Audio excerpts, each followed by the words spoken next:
We're live. It's showtime, and we're here with Larry, and it is Thursday, December 12th, and I want to wish a happy birthday to Sharon. She is not with us probably right now because she's trying to get home from her day of teaching. It's her last day before and happy birthday, Sharon, when you listen to this. So let it rip, Larry. You're up. All right, folks.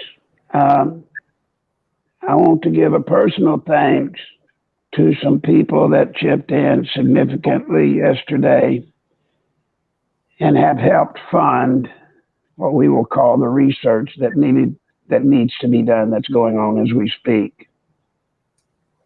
I will not say their names, but I hope they are listening, and I hope they know how truly thankful this country is for you. All of you that helped. Now, I want to clarify something. Yesterday, I was referring to the puzzle, and the person in the puzzle, I screwed up. I don't know what made me do it, but I called his name Osprey, but it's not. It's Precept. Precept. I'm sorry. The person that the friendly foreign country went to alert us, the United States, that there was potential for the Russians trying to meddle in the election, they went to this person named Precept. Now, Precept, as Horowitz looked, as it appears, he shows no political bias at his workplace. Are we clear? At his workplace. Perfect. So therefore, when Horowitz wanted to say he investigated and he found no political bias, where he went, but you've got to play with Washington, D.C., guys. You've got to play the margins. Do you hear me? Yep. You've got to learn to play the margins, and it's little words. It's a hint here, a thought there, a whisper over somewhere else. It's the little thing that they slip by you, which we used to call, when I was with the Clintons, a sleight of hand. Now, the sleight of hand in our puzzle yesterday was that Horowitz said, I found no evidence of political bias in the prerequisite which started the counterintelligence investigation. You got it? So that just means if you play the margins, the key word in that statement was prerequisite. Prerequisite. That's the killer. If that's the first place that was notified, and based off that notification from a friendly country, Precept took it, and then he started moving it into what we now know to be true, this totally corrupt criminal coup inside Justice and the FBI. When he took it in there, that's when it got, quote unquote, Strzokized and Pagized, when they started throwing the little political dingers in, which gave the tip-off of their gross political bias towards President Trump, or then elect Trump, or candidate Trump, then elect President-elect Trump, and then Trump. You got it? That's what it was all about. So it was... Hang on, Larry. Don't forget, Strzok reported directly to Precept, and there was a text message between Strzok and Page that said, "Don't discuss it now because something about Bill." There was something that they were, wanting to exclude Bill on, that they were doing something. They were conspiring with McCabe in some way, and wanted him left out. And I know, Josephine, that this sounds good today because we've got him in through the computer instead of using the, landline. The old system. All right. Now, folks, this is going to get kinky. So I do hope y'all can hear me. Yeah, they hear you well. And I hope you forgive my voice because it is worn completely out, as is my body. And today, if y'all would be willing to help me get my meds, I need that today, not for the work, but for me to help me recover from damage I've done. But so anyway, it gets to precept. So now you see they're covered. But there was something else said yesterday that didn't come to me until later after our program, even later in the evening, as a matter of fact.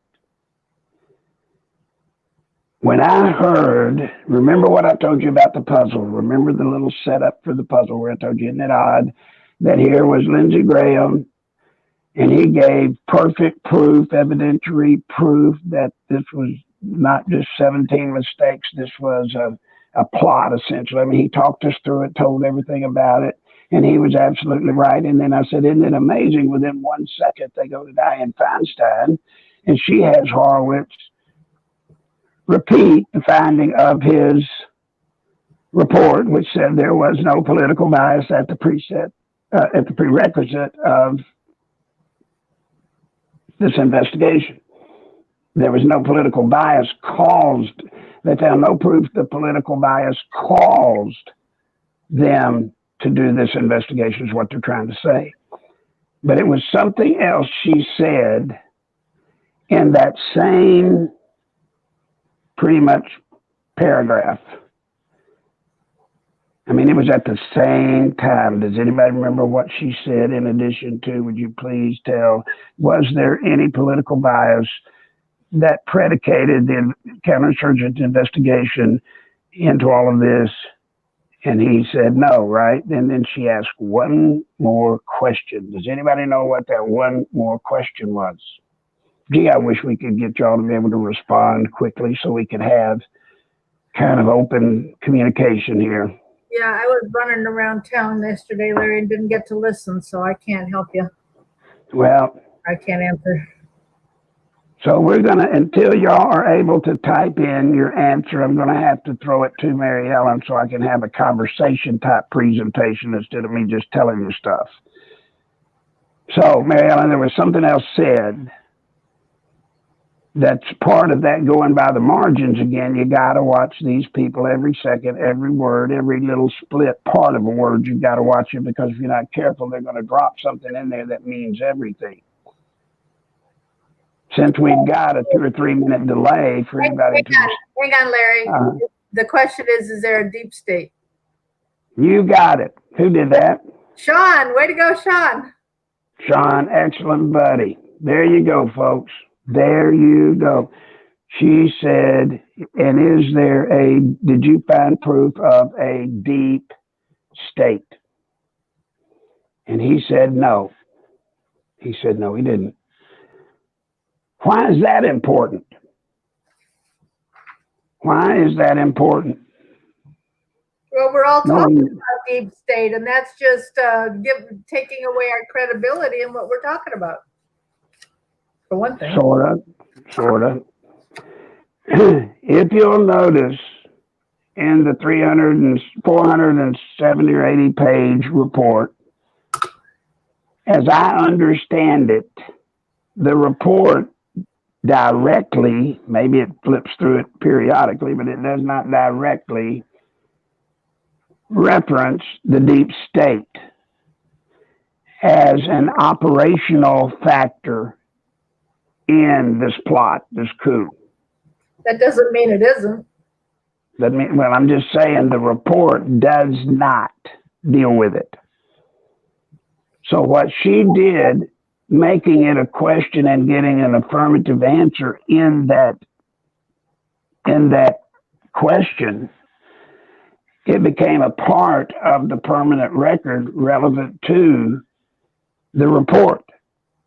So it was the same thing as if Horowitz said in his report, oh, by the way, I checked also, and there is no such thing as a deep state. What she did by making it a part of the congressional record she facilitated it to where, or part of the Senate record, she facilitated it to where now that is an official statement, an official summation from Horowitz. Pretty slick folks. Most people other than Sean and a few would never have got that out of it. Now we're going back to school once again. So you know about on the margins. You got to watch what they say on the margins, and you got to look for that little thing that's going to tell you what's going on. Hang on one sec.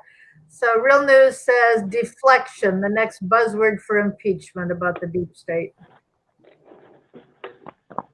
Does that make Now what? He says what? deflection, the next buzzword. Talking about deep state.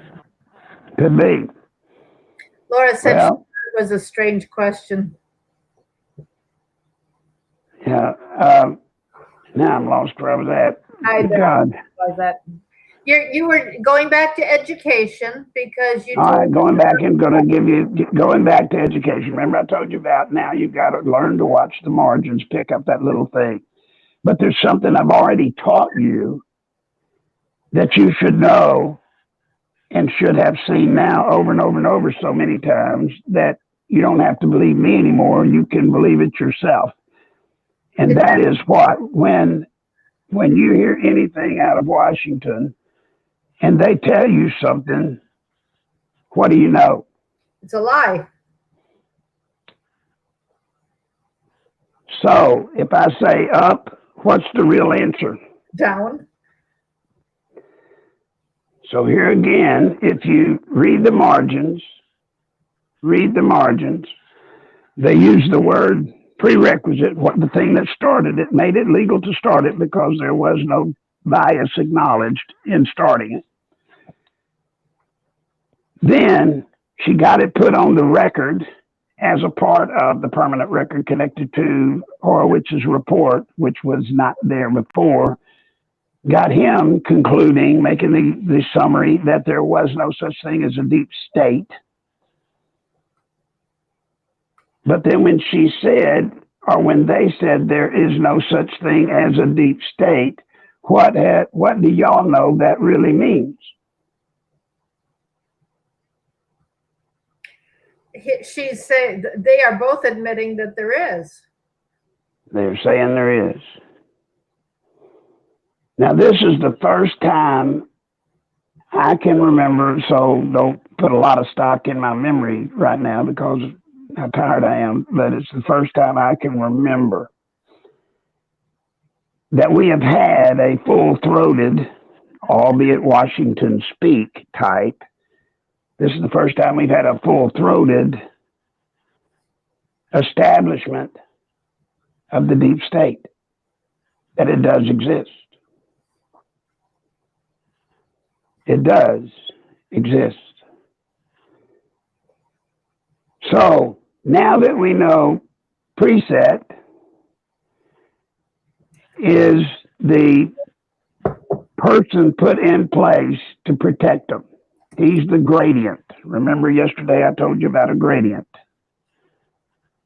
In this criminal legal system we used, a gradient is just something or someone that's put in place to protect all the others. Some would call this person a fall guy. You would say maybe Precept was a fall guy. Well, the reason he's a variant, not a fall guy, is because a fall guy takes the licking. You know, they dump it on him and blame him. A variant doesn't get caught, doesn't get blamed doing anything. He serves the same function as a fall guy, but he knows he's quote unquote the guy. And he also knows, based off the plan, the way the plan has been packaged, prepared, and delivered, he is safe in that he's not going to get left holding the bag for anything. They did that by keeping him out of all the news. Keeping his head down. Now, Precept, to show you this makes sense, for those of you that might still not believe, and I don't blame you for not believing because you have had no way anywhere near access to the stuff that I have. Precept got his job. Comey appointed him to that new assistant director or whatever his title is. Can you pull up his title, Mary Ellen? Yeah. I'm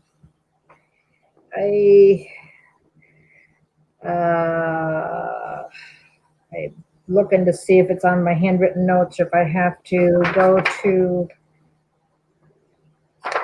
I think it was something like an assistant. Hang on. All right, well, he is, go ahead. you look while I'm talking, he is positioned to where technically he's below Comey, but he's above Strzok, Page, and the rest of them. They have to report to him.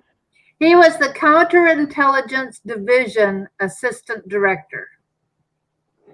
Now, when did he get that appointment? I did not get that date. Well, if you look, you will find that this guy got put in that position at a very timely point in time. I don't remember the date, but it will fit. You will see. All of a sudden, this guy gets put in that job. Now, why is that a big deal? Right? I mean, that is what's called in government a middle high level management job. You got it, guys? That's a middle high management job. Do y'all understand what I just told you there?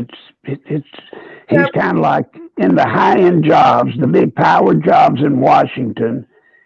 He's in the middle area. He's a middle kind of level, high-level guy. Because there was Comey, then McCabe, and then him. So McCabe was over more than one thing, but the counterintelligence division was under McCabe, as far as I know. Well, it was, except for one thing that we found through our research. And this is why it's so difficult to follow this stuff, guys. Precept, technically, Andy McCabe had to report to him as well. Really? But we know he was either parallel to McCabe or even under him. But this guy was tasked to be basically the project coordinator for this whole operation. Right. And everybody reported to him. And all the things that Strzok was doing had to go past him, had to go past Precept, which means which means the buck stops here with everything that Strzok did and said. Right? What? I didn't understand that statement at all. The buck stops here. In other words, the person at the top is where the buck stops. Everything, it falls on the shoulders of the person at the top. And so if Strzok had to report to Bill for everything he did, then you can hold Bill Precept responsible for Strzok's action, right? But that's right now, but you got to watch the magic of the gradient trick. Yes, it stops with Precept, stops with him. But since Horowitz found no political bias which affected, quote unquote, his decisions in any meaningful way, supposedly, wink, wink, that made all of these mistakes that they made, Strzok and Page, and keeping them on, even though they were showing extreme bias and they were definitely out to get the president, that made everything that went wrong with this counterintelligence investigation, it made it a mistake, not a crime. A mistake, not a crime. Now watch this one, folks. Hey, wait a second. Because when you think of Hillary and her emails, They were part of that. Precept and Strzok were part of changing the wording. Precept, Strzok, I think it was McCabe and Comey, the four of them, as far as I remember from last night's research, when they were dealing with Hillary's emails and changing the wording from something that was a criminal behavior to something, just like you're saying, mistake. They were the same people that did that. That is correct. That is correct. But let's don't go there because it gets confusing, and I don't want to confuse everybody because this is hard to follow. And I'm telling it to you so you got some idea. But Larry, I brought it up because we're trying to establish that there are mistakes being made because there's no political bias. And I'm saying, wait a second, no political bias, but look what they did over here for Hillary, which is almost exonerating her. But Mary Ellen, you've got to stop. You've got to stop that. Okay. You are mixing cases. True. And you cannot do that. Okay. Now, I understand mentally, you're right. In reality, you're right. But for the purposes that we have to deal with, we have to deal with, under law, case by case by case. So in other words, you've got the Clinton email stuff. Well, that's one case. You've got the killing of John F. Kennedy. That's another case. And what we're dealing with is the FISA warrant. You got it, folks? We're dealing with the FISA warrant. So now you understand.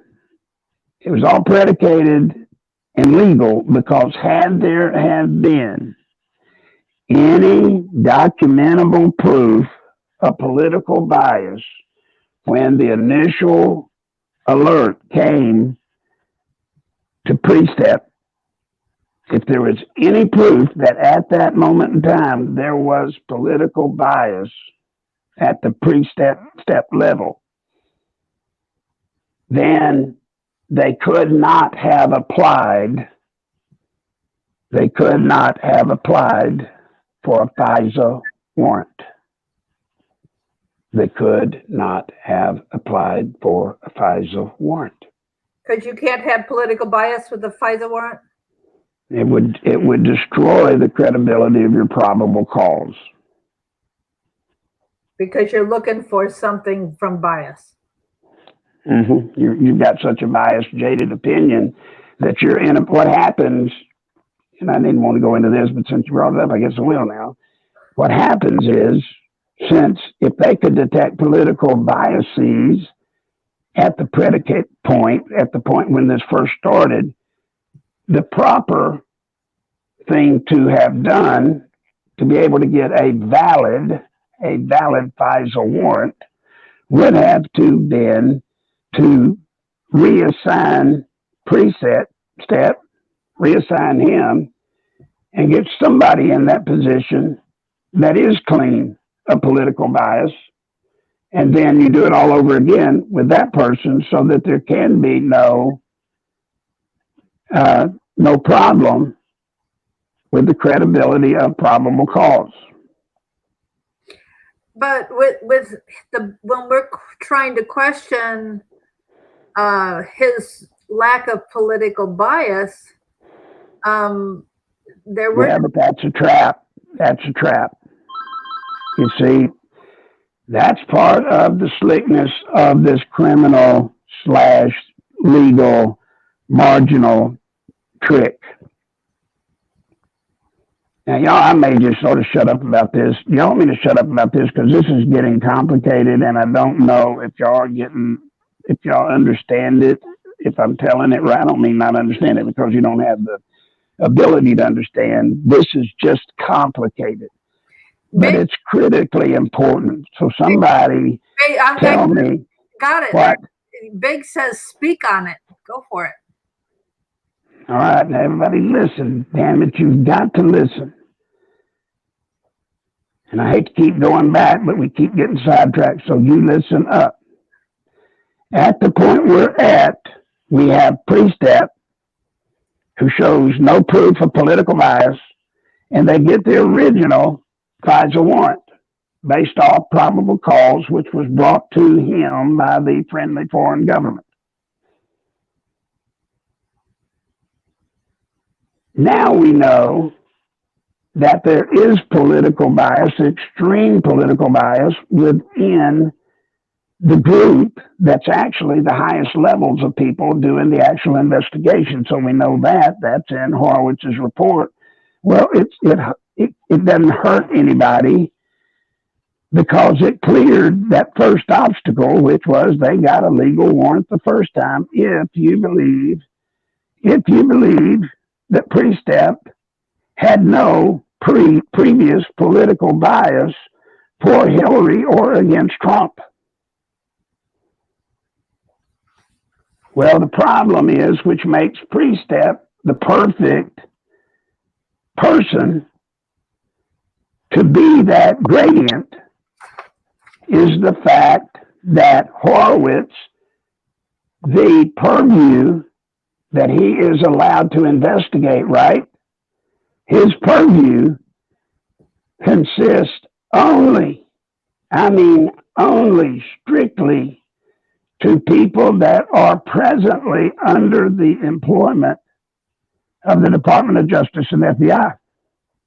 People that are presently employed, and or the actions of somebody that was employed before they left. So you can go back and look at their records while they were employed. But he cannot go outside of what? The Justice Department, FBI, to do any investigation, correct? You understand that, Mary Ellen? Yeah, they can only have been employed at the DOJ or the FBI in order to be questioned by him. You got it. Now, why is that significant? Once again, why is this Precept guy significant? Well, because if you look and your purview, your parameters are limited to where you can't do any outside investigating, correct? Well, then it shows up Precept's clean. Technically, he's clean. Certainly no documentable proof he's politically biased. That's why they can't look. Yeah. That's why they can't look at me. Right? Listen to me. But if Horowitz had the power to go just a little bit outside of the FBI DOJ, guess what they would find? They would find Precept's wife, his wife. In 2008, I believe, maybe 2005, 2008, I get confused sometimes, she gave $5,000 to Hillary. She worked as one of the big mucky-mucks for Hillary. She is the daughter of phenomenal wealth. Her uncle was a partner at Goldman Sachs. She is a graduate of Harvard Business School. She is about as politically attached to Hillary as anybody you can think of. But you see, they knew she could not be a problem because they knew the IG could not look at her. Mm. So here's the problem today. Oh, wait a second.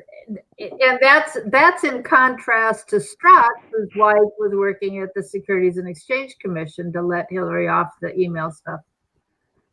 Yeah.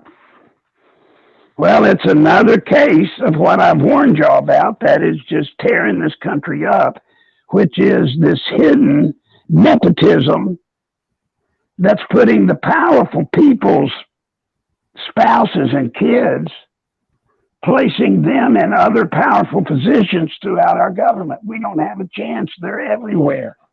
They're everywhere. Mm-hmm. Now, this hearing that they had in the Senate, there was something very frightening done in that hearing that once again most people did not detect or still don't detect, and the media probably doesn't even know or probably doesn't care if they did know.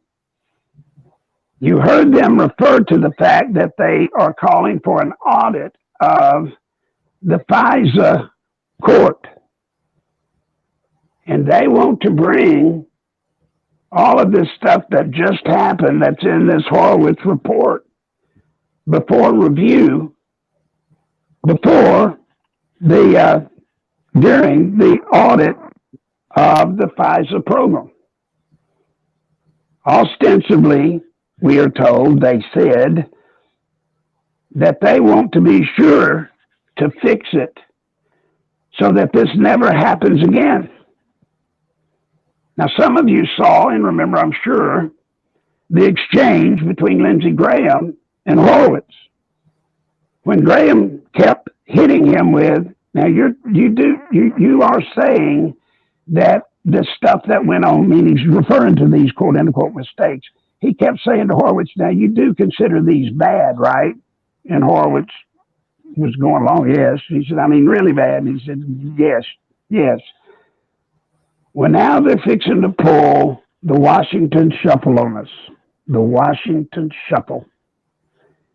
Remember I told y'all that this Horowitz thing is damning.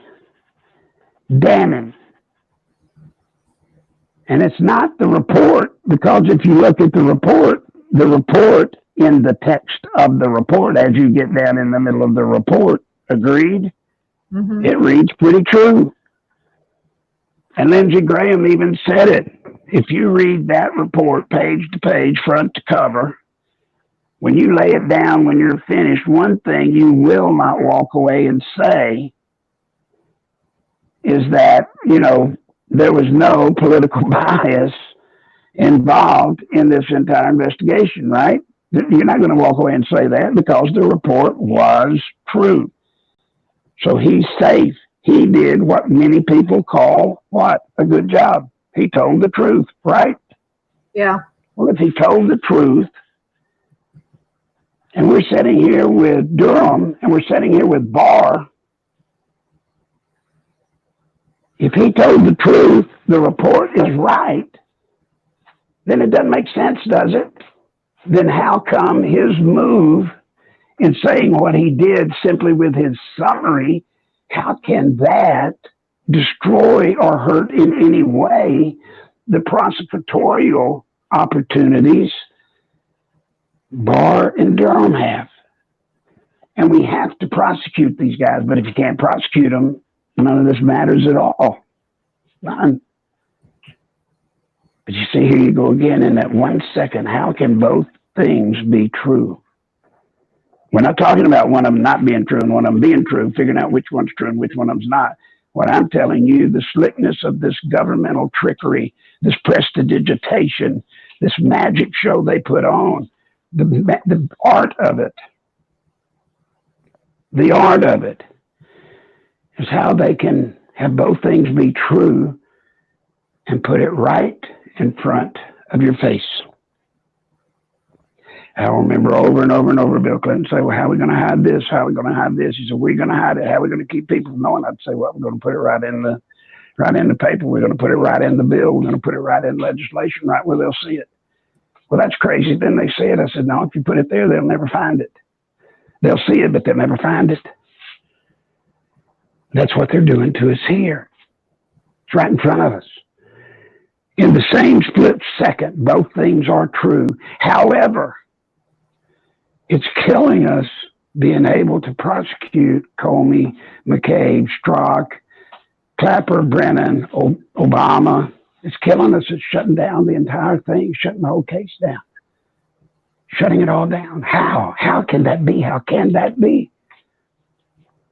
Well, it has to do with the upcoming audit of the FISA court. Remember, they're taking these 17 errors, these 17 mistakes, They're admitting they were vile. They're admitting they're terrible. They're admitting, gosh, it can never happen again. Shouldn't have happened this time, but it sure can't happen again. Yes. In other words, if they do this and they fix the mistakes, then whatever happened in the past to cause the mistake doesn't have to be prosecuted because they fixed it.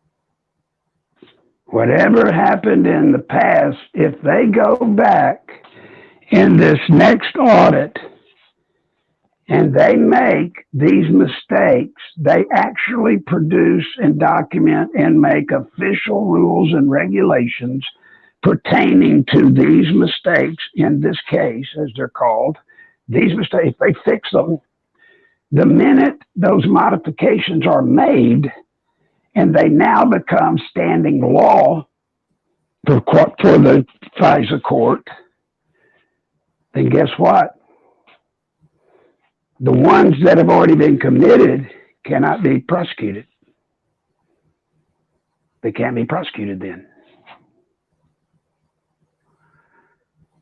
They shut down the day they fix these mistakes and make it legal that they shut them down. And if you violate them again like this, somebody's going to jail. The minute they do that, they give a bye or a pass to those that did it this time.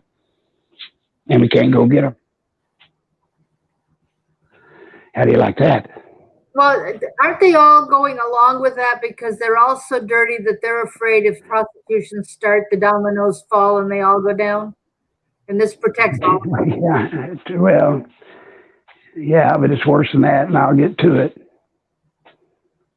But I wanted y'all to know the importance of yesterday, what I was trying to tell y'all, and the work that's going on today. We have got to stop. We've got to stop that audit. I call it an audit. At one time somebody called it an audit. I don't know what the technical term nowadays is, but we don't want them in the short term to design or to fix those regulations with new rules that block the mistakes in the past. We don't want that. Matter of fact, we can't allow that to happen until after Barr and Durham have filed their prosecutions. It cannot happen. Well, you think, okay, then fine. All we got to do is get hold of Republicans that are on the committee, use force multiplication or something else, right, to make them not allow it or to stall it. Well, Mary Ellen, you kind of hit the nerve. It's not that easy. Because I tell you, many Republicans are in on this all too. This is not just exclusive criminality within the Democratic Party. This stuff is everywhere in Washington.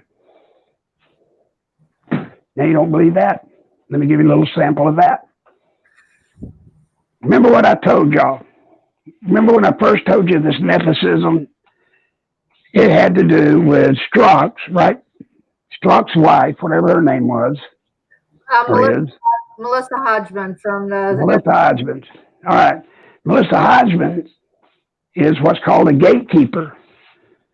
She's a gatekeeper. You didn't even know her. Nobody knew her. Nobody knew. And certainly, even if you knew her name, you didn't know she was Peter Strzok's wife in the middle of all of this. She's a gatekeeper. So if they had something coming down the pike and somebody was trying to get an investigation going from the SEC, Securities Exchange Commission, it had to be turned over to the FBI or to somebody to do the investigation and prosecution. Well, guess what? It had to go through her. To her husband. And since through her, and then since she's a part of this, let's call it deep state again, since she's a part of the deep state, guess what? The deep state then uses her to determine whether they'll allow themselves to be investigated or prosecuted. And the answer to that is, of course, not. I told you about that case. I warned you back then That she wasn't alone, that this was done all the time. Did I not, Mary Ellen? Oh, yeah. I did, didn't I?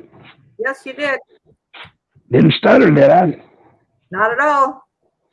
Well, just worry. Here we go. What about Joe Biden and Hunter Biden? Is that not the same thing? Is it not? I mean, it's a different business, a different area, but it's the same trick. Just this time, it's foreign aid. With Peter Strzok's wife, it's about killing and stopping investigations that hurt people they don't want hurt. Same thing is going on. And what have I told you about Joe Biden and Hunter Biden? What have I told you over and over and over? Joe Biden and Hunter Biden, they're not the only ones in on this foreign aid racket. Swear to God, they're not. They are not the only ones playing this extortion, blackmail, I don't care what you call it. It's been going on for years. And it's one of the main three legs to the stool that gets all politicians rich in the Congress and the Senate. That's how they do it. Connected to foreign aid. One of them, one of the legs. But you said, Larry, why are you telling us that? Well, today we hear. What? Today we hear, which was actually last night, we hear today, I saw it as a matter of fact, I literally nearly fell out of my chair. Here was Lindsey Graham on Fox News, and he was just coming out to the affirmative to assure all of us, all of their Trump base, right? Yeah, rah, rah, rah, Trump base. We're all Trumpers, right? He was there assuring us. He was standing up for us, and you know what he said? He said, I'm paraphrasing. I'm putting his word, I'm doing a parody, so I shouldn't be doing it, but I am. He's basically saying, hey, I'm not going to let them come in and pull their silly games on us since they used all this trickery and they did all these ugly things to set up this impeachment. I'll not give it the time of day. He's saying, I'll not give it the time of day. And he said these words. He said, I have no interest at all in bringing Joe Biden or his son Hunter Biden in and questioning them from the committee. I have no interest at all in bringing in Schiff. I'm not going to have a hearing. We're just going to summarily throw it out. Right? That's what he said. Summarily throw the impeachment out? Huh?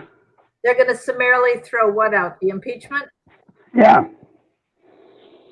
He's just going to, when they turn over their articles of impeachment to the Senate, he's going to take them, review them, and then he's just going to call for a vote and it'll be over.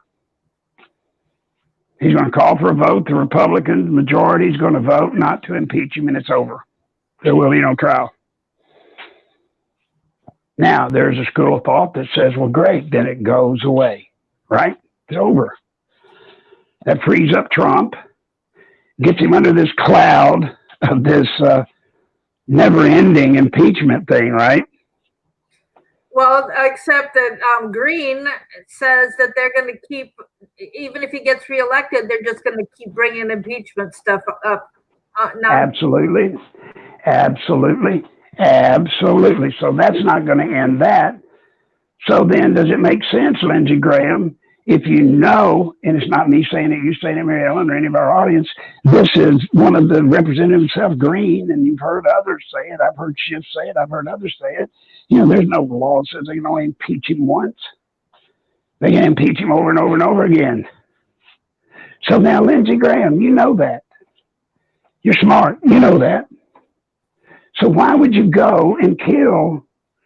Why not just go on and get the trial on so that President Trump can get in front of the American people with witnesses, with his attorneys, with evidence, and blow the deep state and the Democrats out of the water all at once, one time?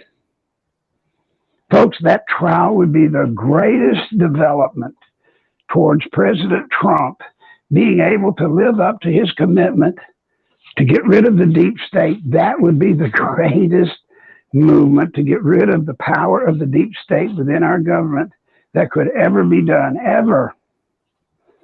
But Lindsey Graham won't do it. Well, if he's not going to do it and he says the reason is because he just wants it over, but yet he knows it's not over, what on earth is up, Larry? Right? What on earth is up? Do y'all really want to know what's up? Well, do you want me to tell you the truth?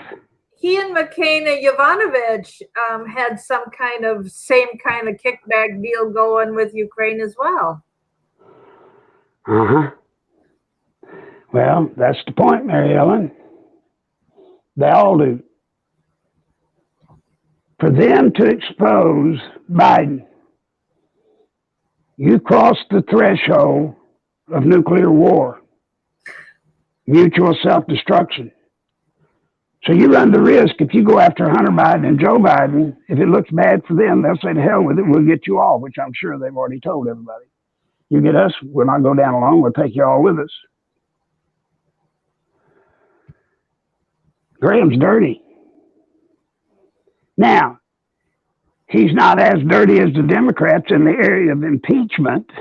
So this is where I've always warned you, Mary Ellen, and all of you in the audience. I know y'all get disgusted at me. It sounds sometimes like I speak with a forked tongue, right? But I've told y'all over and over and over, politics makes for strange bedfellows. You know, I have actually worked with Chuck Schumer. He and I, for the Dubai Ports project to stop Dubai from taking over ownership of all of our ports in this nation. I worked with Schumer against Bush. People are going, how can you work with Chucky Schumer? And I assure you, Chuck Schumer and I, there's no love lost between us. But on occasion, when his goals or whatever match ours, we have to work together. Don't want to, but we got to. So at this point, I'm very much for Lindsey Graham and his effort to help President Trump and the country and keep President Trump in power. Yes, I'm very much for that, and I appreciate him helping, and I appreciate what he did yesterday in laying out the detailed analyses of this coup plot and how they've done it. That's him working for us on our side, and that was great. But now we're about to start parting hairs again. He don't want this system that's been in place for however many, 100 years or better, however long it's been there. He doesn't want that to go away. That's his cash cow too. The difference between Lindsey Graham, for example, and say Chuck Schumer or George Soros, not Chuck Schumer's kind of with Graham. The difference between George Soros's branch of the liberal Democrats and Pelosi and Schiff and them, they want to take away, like AOC, they want to fundamentally destroy our government. They want to stop our form of government, period, fine, finished, finito, done. They want to get rid of it. And they want to literally create a new America that's a communist, socialist country. That's what they want. Lindsey Graham does not want that. Lindsey Graham wants business as usual, like it's been. And so do the moderate Democrats like Chuck Schumer and some others. Probably even Pelosi, if you want to know the truth. They like our government the way it is because they are reaping the whirlwind. They're the ones making money off of it. They're the ones profiting off of it. They don't want us to be a communist country either. But where we separate, I cannot speak for all of y'all, but where I separate from Lindsey in this issue is I want to allow President Trump, who's on our page with us, or we're with him, I guess. He promised as a part of his campaign, he was going to clean out the deep state. So he was going to take our form of government, which has become nasty and dirty and bought out by big money. He's wanting to change our form of government, the one we've got right now. He's wanting to put it back to the way it was meant to be. And if we truly go back to the way our government was meant to be, then guess what? All of this stuff that's been going on with all of these politicians, the graft, the blackmail, the extortion, all of that stuff that's been going on, guess what? If Trump wins, it goes away. If Trump doesn't win, it keeps going, and they're fat and happy. So which way do we go now? Well, as for me, I want it back the way I want to leave to my children and grandchildren. I want to leave my country the way my country was left to me by our founding fathers and my parents. I don't want it to be left to my children and grandchildren or yours where it's a communist nation, for sure. I don't want that. But I also want to stop these politicians from raping us and destroying our country another way, just the way they're doing it. It's slower. Still, it's going to destroy us. It's just much slower than AOC and that group that just want to change it right now and end it all. They cannot prosecute Joe Biden. They can't go after him. They can't even put him through serious questioning for fear that he gives up others. And when others are given up, they give up others. That's what we want. Now, I don't know. Has this helped y'all at all? I mean, does this any of this gobbledygook make sense to y'all? I mean, it's real. It's gobbledygook in that it. All right. So now I get the call, so I'm going to lose you. So I'll have to come back on in a minute, and I won't be able to be with this system. Can you say something? Yeah, Mimi's asking, how does this end? Somebody is saying they're beyond fed up, and people are agreeing with that. Okay. Is this what it is? You know, what can we do about this? Can Trump force the prosecutions? I can't believe anybody would vote Democrat again after all we know. Timothy says it's making sense now. Makes perfect sense. So yeah, I think what you said today is really helpful. Folks, go to your, hit the like button. We've got 8 of us now that have hit like, and make sure you share this one. This is important for people to know.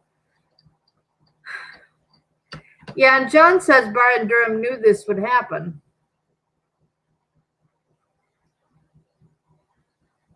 Did they? Are you there? I think we lost him. You know, when those calls come in, he gets shut down. Let me grab this in case he has to call in. We lost you, Larry. There he goes. Okay. I don't know if he'll probably try to come back in. And if he can't, we'll just go old school. And I'll turn off this little heater next to me that's keeping me from freezing. I don't have any heat in this part of the house right today, so. Not that I don't have access, I just don't have it on. No, he didn't take the call, unless it was an important call. No, he stayed on. He didn't take the call. He was trying to just let the thing stop ringing. On the other hand, he hasn't called in, so maybe he did have to take it. You're right. This is not a winning situation for us, and it's certainly complicated. So what's next? Well, that's one reason Larry's so exhausted. He is Diane not trusting Barr. Barr is all we've got right now, and Durham. Barr and Durham are all we've got. And so far, Barr has proven himself that no matter what he used to be when he was, AG for. When he was AG for. All right, I'm back. Are you there? Yeah, you're back. Are you there? Yeah. All right, damn. Stop. All right. Folks, please, during the program time, don't ever call this number because it knocks us off when we do get on through the computer thing. Yeah, it's important. Dang. It's important. So anyway. This way. I need y'all to come on through. We've got to stop the audit because we've got to at least dance and delay the audit long enough to get Barr and then a chance. Okay? Yep. We got to. And I'm trying to keep y'all informed in ways nobody else could. Nobody else can. I hope you appreciate that. Maybe you do, maybe you don't. But it's all true. It is all true. And I'll give you one little thing that Mary Ellen and I, with the help of Karen, and anyway, was one other thing that we are discovering that's very scary, very scary. Probably one of the scariest things I know of relative to our government, etc. And it has to do with Harvard and Goldman Sachs. I'll talk about it another time, but you want the conspiracy of conspiracies. You want the New World Order. You want the Bilderbergers. You want the Progressive Council. You want to know who's pulling the strings, who's the puppet master. Wait until you see Harvard and Goldman Sachs. And this is not one of those spooky things, like people call in and talk about on Alex. It's not that at all. This is as real as the very ground you're standing on. Folks, I am going to put a link to an article that Larry is referring to that I found and told him about. This is one of many, but basically they are the same thing in multiple locations. I don't know if this was the original or not, but all right. If you copy that link and go read that article, that's some of the stuff that Larry's talking about. It's about now Precept life. All right, now, guys, what I want to do right now, since I've talked this whole way and I've dealt with a complicated mess of stuff, I want y'all to start asking questions right quick. Please, any questions you have, I will try to answer. I would certainly like for as many of you as you can, when you ask a question, if you do, would you please advise me as... Oops. Advise you of what? Yes, Brenda, I know Barr has connections like that. And Larry was very, very worried about Barr. I know he had some way that he had suggested that he would hold his feet to the fire, just like he did. He had worked with Barr back in Bill Clinton in Arkansas days, I think. I know he's worked with him before, so he did know him at one point. I don't know about continued connections, but there was a time when he had a way to, they were working on something together. So he knows who the guy is. But, even with Jeff Sessions, he knew him. He had worked with him in the past. And, he said he's going to hold these people's feet to the fire to do the right thing. Because remember, my book is across the room. No, wait a minute. Do I have it here? Hang on a sec. Let me see if I've got it here. Larry's book, 28 Years to Nowhere. I don't know if I've got it in here or not. Maybe back in the drawer on the other side of the room. It must be 28 Years to Nowhere. If you read that book, buy it. You can get it at, nicholslive.com. That was my coffee on my TV tray banging down. Nick, NicholsLive.com, order the book, 28 Years to Nowhere. You will read in there that Hillary Clinton ordered the raw FBI files on everybody in Congress. And somebody put a copy of those files in a doggy bag from Colton, which is a really nice restaurant in his town. So it was in a Colton doggy bag, and all those files were left on his doorstep. He doesn't know who he got them from. They were just showed up. And so he's got all that information. And that's public knowledge because it is in 28 Years to Nowhere. And I can't tell you what page it's on because I don't have the book in front of me. I don't know how this ends for Trump.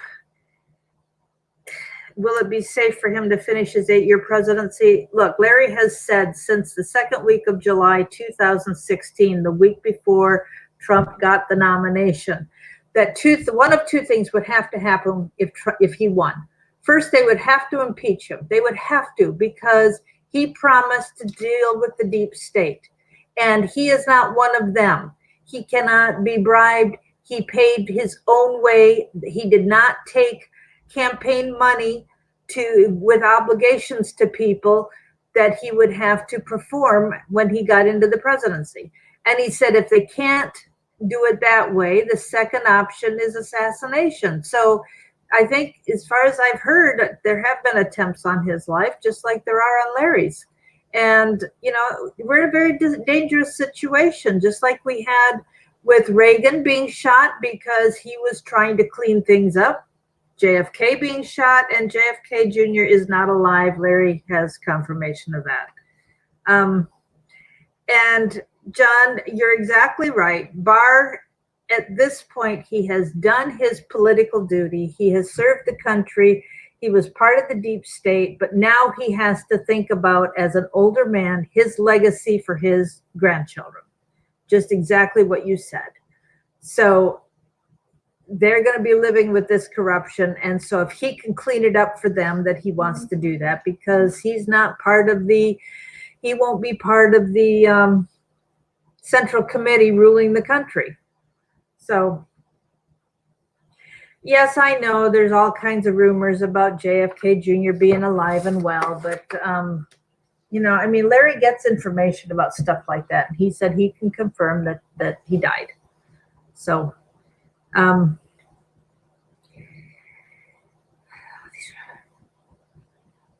all these traders have the new audit papers already done to push it through to stop the arrest. You know what? A lot of times that might be true. Amy, Mary Ellen, I'm here. Sorry. I'm here. I was reading questions and answering what I could. So Ruth just asked, do you think... God, are you there? Do you hear me?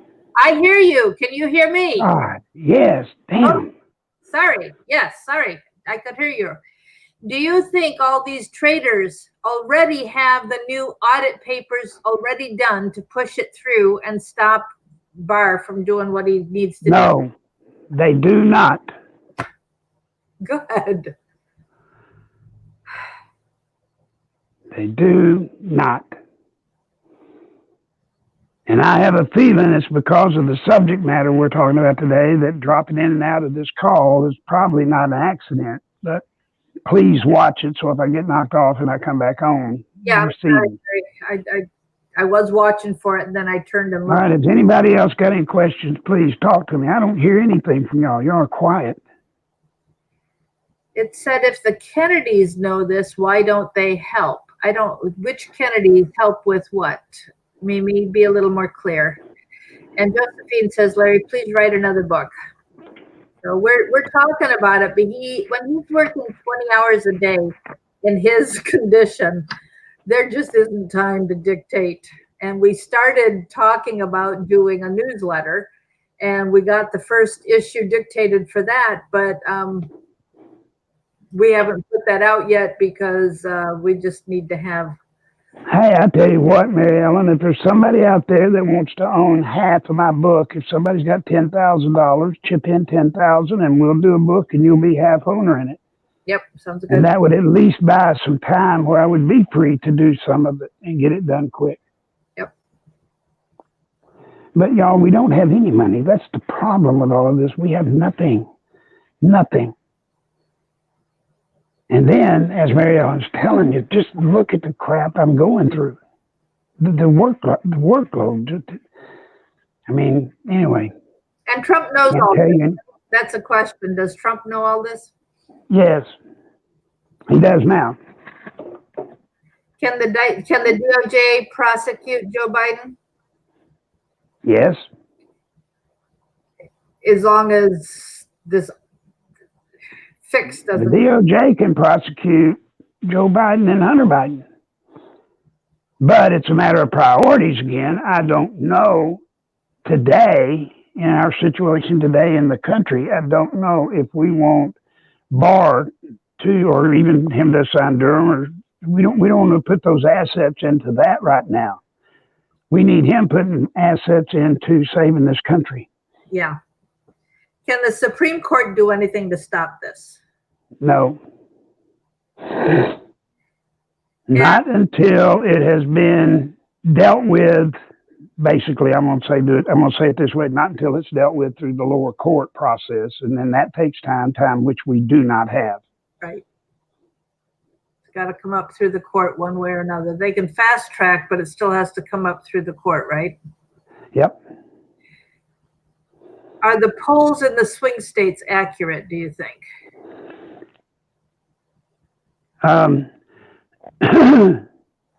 Let me say this. I have accidentally, somehow,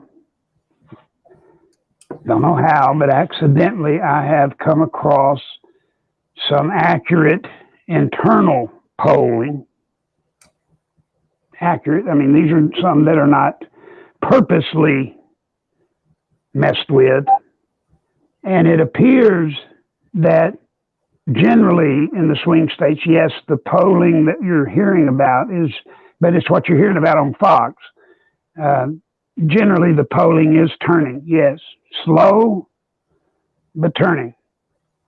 Turning toward stronger for Trump? Well, turning away from the Democrats and their effort to impeach him.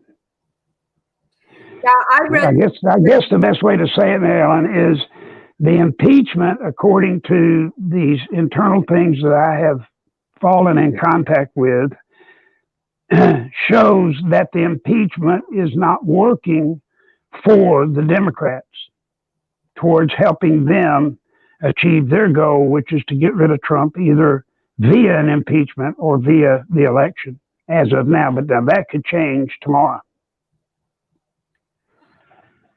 Even an honest poll, guys, simply reflects the state and condition of the person being interviewed or the people interviewed at that particular moment in time. That can change and does all the time. All the time. Yeah, so it's a little too hard to predict how Wisconsin's going to go. For example. What else? Let's see. Let me go back. Oh, goodness. Good question. Let's see. Did you see Trump's campaign ad, the "I am inevitable" quote? No. And from the sound of it, I think I'm glad I didn't. I don't know that I would like that ad. I don't think I would, but I don't know what it really said. So, Pastor Roach, was that the one with him in like a Superman costume or something? I've seen a couple. Rita asked about the voter fraud question, and I think she may even mean election fraud. I know there's some talk going on about some new machines, but it's still Soros built or Soros owned. And I know people are very, our Barb is very, very nervous. And I'm supposed to be, Barb's very nervous about. Just look, stop worrying about election fraud right now, all of you. Stop worrying about it right now. President Trump has a very aggressive and a very aggressive team working on it. Far better than anything we could do, far better than anything that's ever been done. Now, there will come a time as we get closer to the election when we will re-engage and get involved. But right now, keep your focus. And what is your focus? Using your voices collectively, and your vote, making sure people that are in our base understand every day the rest of their life until election day that they must vote. And we will be doing, subject to what Graham does in the Senate, we may be doing a force multiplication action, but we don't need to talk about that now until we resolve what Graham's going to do exactly and what's needed. A couple of people have said that Horowitz was not sworn in when he came to the Senate Judiciary Committee. Can that bite them? No. I saw the same thing. I wondered the same thing. I just simply wondered myself whether maybe they had done it before reappearing, but I don't know. But in any event, it matters not. His report is his official position. Whether he was sworn in the question and answering will have no bearing in the end.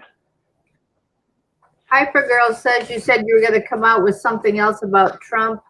I think you were talking about this double speak that's going on, weren't you? You talked about something last day. What? When? Today? I was going to tell something else, and I wouldn't be surprised. No, I think last Friday. No, you know, very often on the weekend, you go into the weekend expecting to come to work on something. Right. Something was supposed to happen, but something else changed it. So, yes, don't worry about it. So, I promise you, I'm getting you everything I can as fast as I humanly can get it to you. I mean it. Yeah. Somebody's suggesting dismantling the State Department because of the deep state. Well, where you start there, and President Trump has expressed an opinion towards it, which is to just basically get out of the UN. UN is about to, it's so worthless towards our benefit. I'm not saying he's going to, but he would certainly like to. And by the way, I haven't seen anything. Has anybody sent anything to PayPal? I need it desperately now. Yeah, folks, we need at least $400 ASAP. Does Bart know about this audit and the dangers of it? Does he know what? About this audit and the dangers of it. Oh, yes. Oh, yes. They know more than I do. They're very much more informed about it than I. Yeah. I'm more affected by it. We've got 130 people here. Now, let me tell you one other thing that happened today that shows you we are at a point where something's got to happen. You know, I've told you we can't keep going on. This thing is building and building, and something's got to blow up. Today, wait a minute, I just got a text from somebody. Shoot. Today, we hear that William Holder, just announced today. Eric Holder, you mean?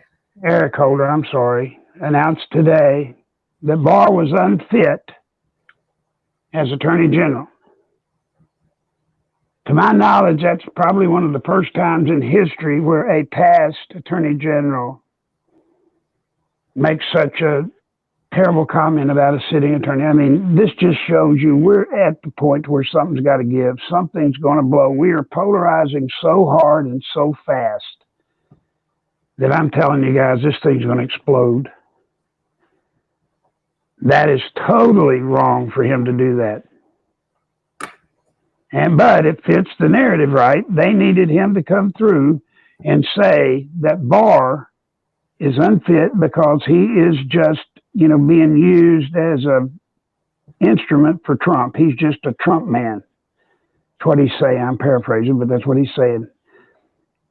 And folks, that kind of stuff works on CNN and MSNBC and ABC, CBS, and NBC. That works on those programs.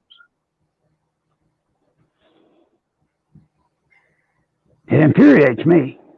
What else you got? And then we'll have to go.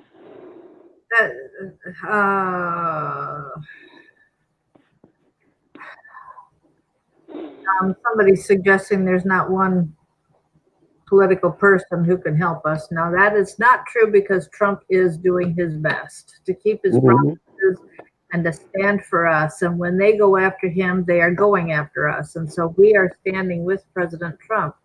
It is really important to make sure people vote and talk about it. And don't waste your time talking to liberals who don't get it. But when you have an audience and they're willing to listen, don't blow everything you know at them, but, you know, do it little by little. Do you think after Trump is out of office, will they go back to business as usual? I think when he's out of office, they'll try their best to bring communism. They will. They'll try. They'll try to go back and take the country again, but we will worry about that after the election. And then we'll worry about that after, if he wins, we'll worry about that after his next term.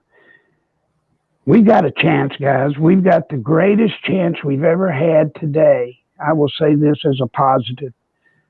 Guys, we have never had our side as awakened as we are now. That is a giant plus. The only problem we've got is we just don't have the platforms or the vehicles to get instructions to our group of people the way we need to get them to do what must be done. That's our handicap. We don't have the media to get our message out. So we've got to do it. Each one of us have to do our part. And what you did with the Clinton Chronicles worked, because people would have small meetings and they would show the video on their TV. They'd buy the video, show it. They would talk to people. And so when it was time to motivate people to make the phone calls to help with the impeachment of Bill Clinton, you had the people lined up, and you were going on lots of different radio programs telling people what to do. We have a little bit of a different system right now. People need to, everybody, please do this. Listen, I've got to, Marilyn, I've got to get off. I'm sinking fast. Yeah, go ahead, Larry. I'll go ahead and finish my sentence after you get off. But guys, please help, but hang on. I'm telling you, the good news is we have our side awake. We do. And we've got to keep pouring the coal to it. We can win this thing. As long as we know as long as you know what's happening, that's my job. As long as I keep trying to get the information to you, you're ahead of the game. You're so far ahead, it's ridiculous. With that, I'll see y'all tomorrow, hopefully. Thank you. Thanks, Larry. Mimi, is Trump shocked? Yes, Trump is shocked. He has said publicly that he knew it was going to be rough, but it's been a lot rougher than he anticipated. But he's up for it. He's got that New York fighting spirit, and he's not going to roll over and lay down. And so when you hear rumors that he's resigning, they're lies. Thank you, folks, when you're talking about OAN and so on. Do your best to get direct contact information to the people that you listen to who are on our side. All the alt media people. You don't have to get that information to me. When we are ready to activate, we want you to have that contact information and pass it out. We will have the script. When it's time to make the calls, we will have the script on the website, nicholslive.com. And you'll be able to go there. You'll be able to tell people what to do. Now, the website will have a script for our people, because Larry wants to train us on what to do. I have always put the directions on there, but people aren't very good at reading the directions. And if you use Larry's name, you have to read the script exactly as it's written. You can't ad lib.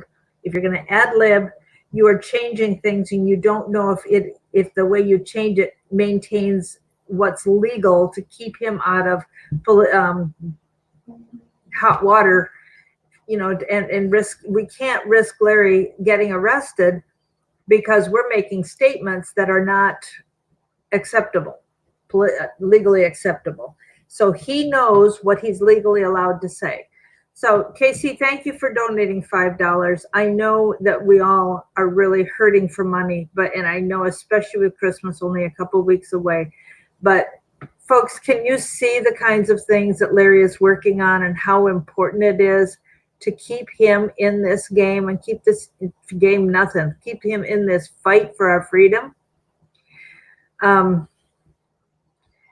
Yes, John, Trump does know what Graham is about. And Alan, yes, that money was used for the project last night. Thank you.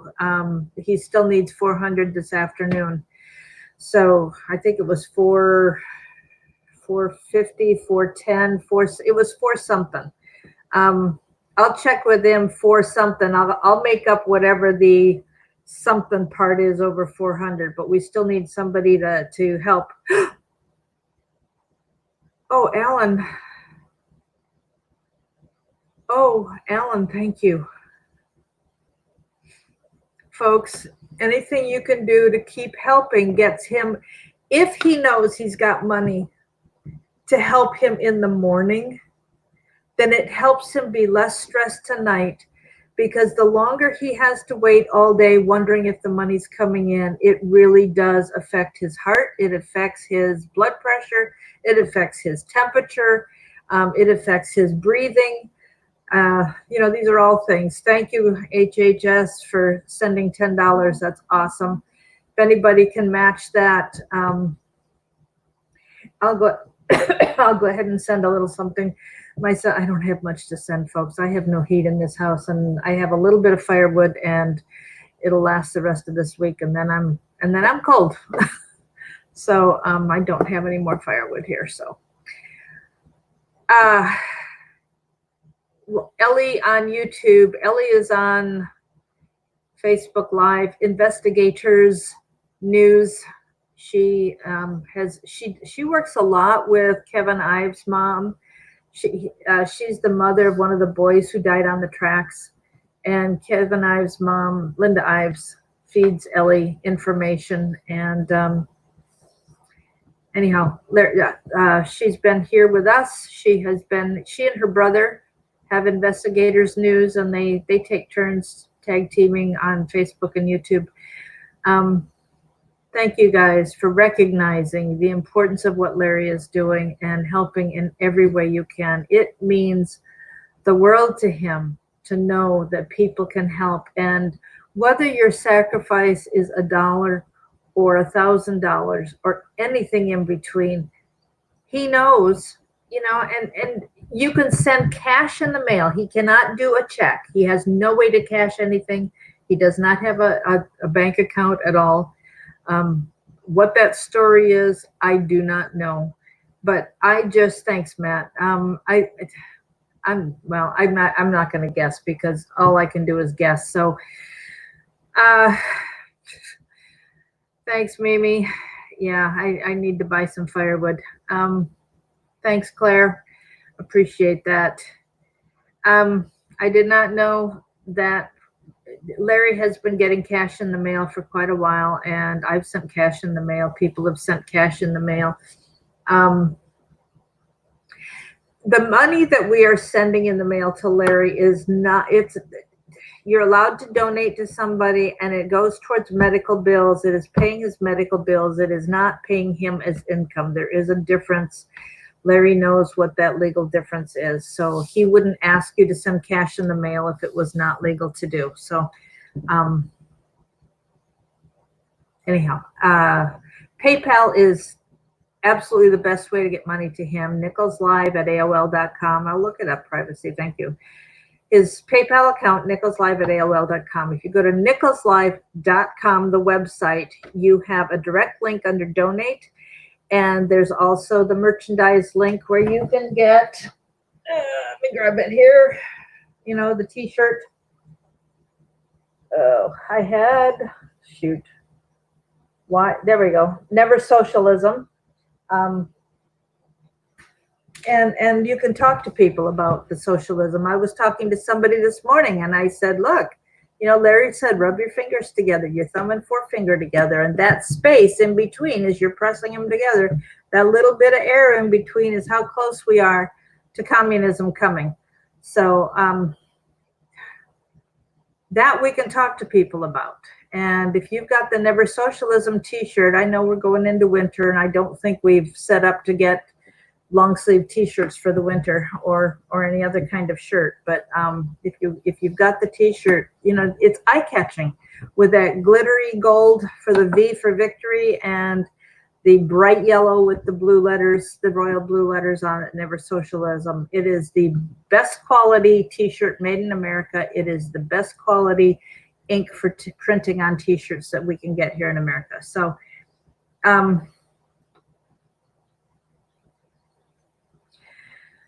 look, we're two-bit nobodies, and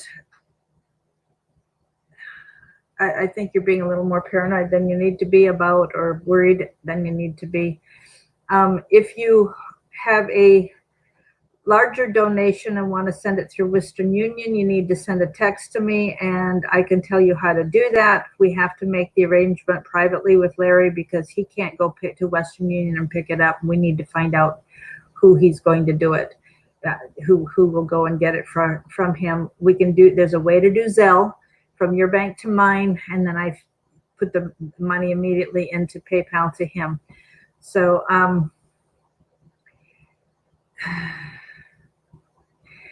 Cindy, look, I was talking to my real estate agent about socialism. Oh no, we got plenty of time. We'll have months when if it starts to come, we'll have months to deal with it and stop it. They don't understand.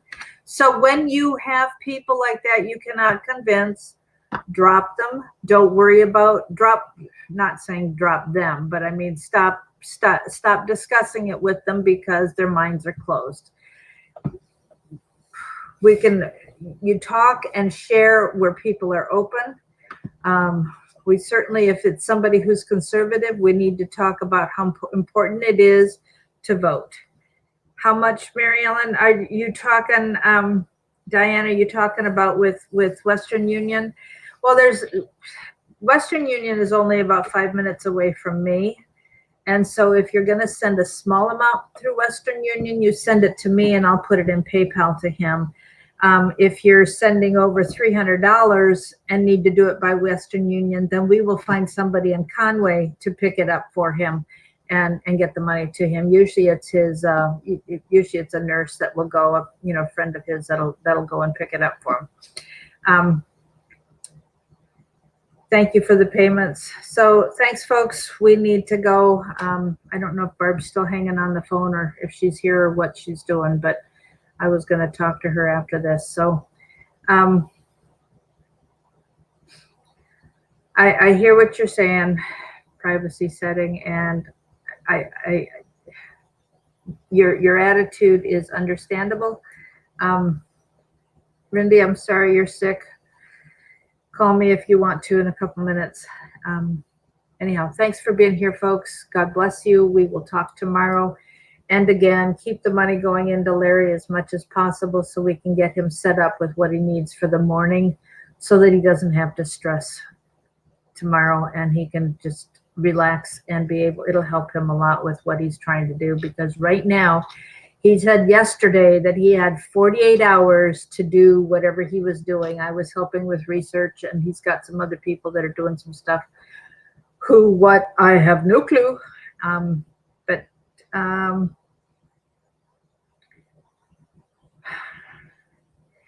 Buying the books help.